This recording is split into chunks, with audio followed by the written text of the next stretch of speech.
Alors, Emmanuel, Madame Pamplemousse, qui a fait un beau citron, revient, là. Oui, et on est en processus de possible marchage de peinture. Oh, OK. OK? Parce que c'est assez difficile. Aujourd'hui, donc, le gouvernement a déposé son projet de loi pour interdire les boissons énergisantes aux jeunes de moins de 16 ans. Et les parents du jeune Zachary Miron étaient à l'Assemblée nationale. Il y a eu une ovation hyper émouvante. Ils étaient dans la tribune du public. Ils ont rencontré Mme Fréchette. Ils étaient là au point de presse où étaient présents tous les partis, sauf le Parti conservateur. Et la mère du jeune Zachary Miron a dit « Je lance un cri du cœur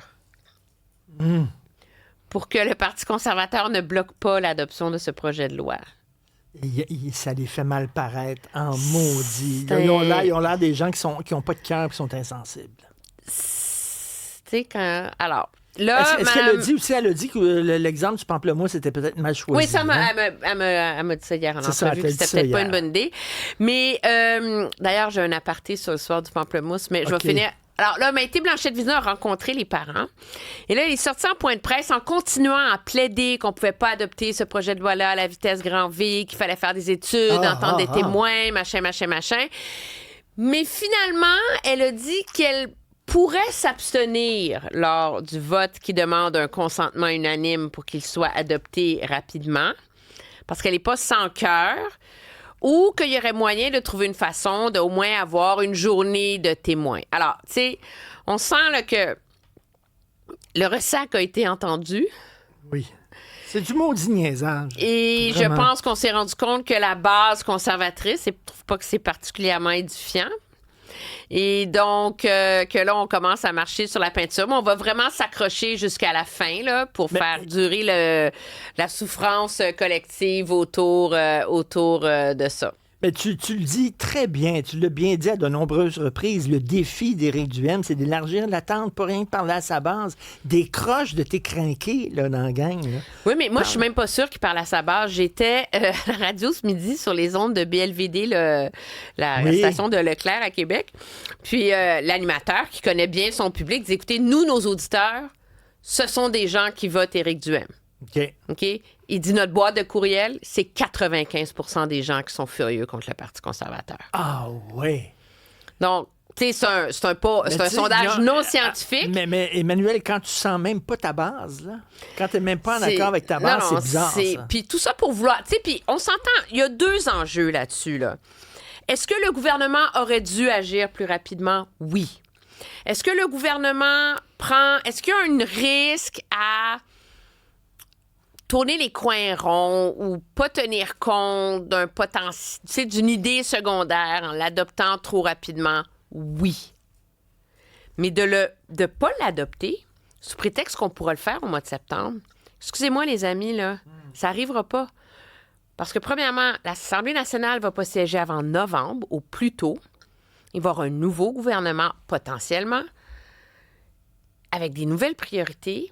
Puis là, tu repars, puis il n'y aura plus le sentiment d'urgence qui fait que là, finalement, ça bouge vite. Alors, dans mon calcul et mon analyse, s'il n'est pas adopté d'ici le 12 juin, il ne sera pas adopté d'ici le 12 juin 2027. Il va falloir compter comme 1 an de retard. Et c'est là que ça devient comme inexplicable, tu sais, sur un enjeu autour duquel la science, ça fait des années qu'on dit que c'est néfaste pour les adolescents. Ça fait des années qu'on dit que la surstimulation causée par la caféine les met à risque parce qu'ils ont déjà impulsifs, les adolescents, parce que leur cortex frontal n'est pas fini d'être formé. Ça fait des années qu'on dit que ça endommage les dents, ça donne des caries. Name it, là. Là, Non, c'est incompréhensible. Mais tu voulais me parler de pamplemousse? Oui. OK. Ça, il faut que je raconte une anecdote. Alors, on a beaucoup parlé du pamplemousse hier. C'est vendredi, on va se faire plaisir. Oui. Et donc, quand j'étais à la joute hier, après être sortie des ondes avec toi, la première question que j'ai posée à Gaétan Barrette, qui était là, j'ai dit, coudonc, c'est quoi le risque du pamplemousse avec le statine? Tu sais, puisque tout le monde dit que tu ne peux pas mélanger les deux. Il dit, oui, il y a un risque. C'est une interaction médicamenteuse qui a un impact sur l'efficacité. Donc, c'est comme ça augmente la dose. Donc, c'est pour ça que c'est... Mais il dit, tu prends du pamplemousse avec ton statine, tu ne te ramasses pas à l'hôpital avec une crise cardiaque. Ça ne va pas te tuer. Ça va enlever l'effet du médicament. Alors, je fais confiance à Gaétan Barrette. depuis qu'on parle de Pamplemousse Gate, avec un certain pince sans rire, j'ai reçu au moins 25 courriels de gens qui m'ont dit qu'il fallait que je fasse ma recherche parce que dans Indéfendable, il y avait eu un cas d'une madame qui a été accusée de meurtre pour avoir donné un pamplemousse à son mari et avoir causé une crise cardiaque. Ah ben là, c'est dans Indéfendable. Alors, à notre public, je vais quand même préférer écouter Gaétan Barrette, comme quoi il ne faut pas croire tout ce qu'on dit à la télé. Mais c'est vrai que le pamplemousse, dans certains médicaments, ils disent de ne pas prendre de pamplemousse parce que ça enlève l'effet de ton médicament. Mais c'est un adulte Oui. a le cerveau pour dire « je ne prendrai pas de pamplemousse pour pas avoir d'interaction ». Les adolescents n'ont pas le jugement d'un adulte, n'ont pas la capacité de contrôler leurs pulsions. Alors, de demander à un ado qui est en fait de faire le party en ski avec ses amis, de dire, quand tout le monde s'envoie des Red Bull, de dire « non, maman, elle veut pas ». On peut comprendre un ado de pas vouloir le faire parce qu'il va être humilié puis il va passer pour une mauvaise.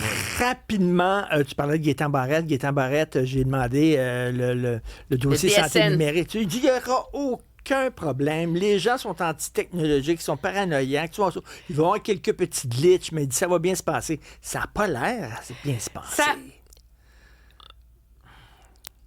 Le sais-tu? Est-ce que tu sais si les gens qui ameutent la presse sont des alarmistes qui haïssent leur gestionnaire? Je sais pas. C'est ça l'affaire, c'est que je sais pas. C'est qu'on le sait pas. Moi, je pense que le nœud du problème, puis là où j'ai un camp d'analyse pertinent... Est-ce que c'est des gens qui ont intérêt à dire que ça fonctionne pas? Intérêt ou pas? Moi, je pense que tous les médecins veulent bien soigner leurs patients, mais le fond de l'histoire, c'est que les relations de travail sont tellement mauvaises dans ce réseau de la santé-là. La méfiance à l'égard des gestionnaires, à l'égard du gouvernement, à l'égard de Santé Québec, que le problème, c'est que Santé Québec n'a pas réussi à avoir l'adhésion avant de le lancer suffisamment. Alors ça...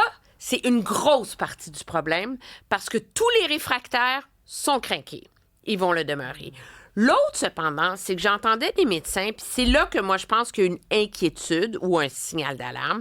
C'est même des médecins qui aiment Epic, disent, le problème, c'est qu'il y a des enjeux, des bugs, OK, qu'on a identifiés il y a 2 semaines.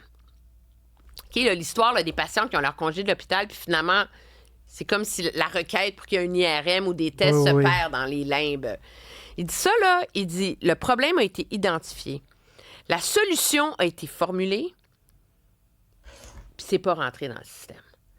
Fait que je pense que c'est là que Santé Québec a des comptes à rendre sur la rapidité. Est-ce qu'on a mis toute l'énergie pendant une semaine, là, OK, il faut passer au travers, puis que là, tout d'un coup, l'espèce de war room, là, de QG, d'attaque, de gestion de crise, c'est comme un peu slacké. Moi, je pense que c'est là qu'il y a une inquiétude et c'est là que le silence de Santé Québec, à la quantité d'articles qu'il y a dans tous les médias depuis 24 heures... c'est particulier. Oui, mais généralement, quand il y a plein d'articles dans tous les médias en même temps, c'est qu'il y a du monde qui sont décidés d'ameuter la planète. Alors... moi, je pense que c'est un autre cas où Santé Québec, rappelle-toi, dans le déploiement du DSN, ils faisaient des points de presse quotidiens.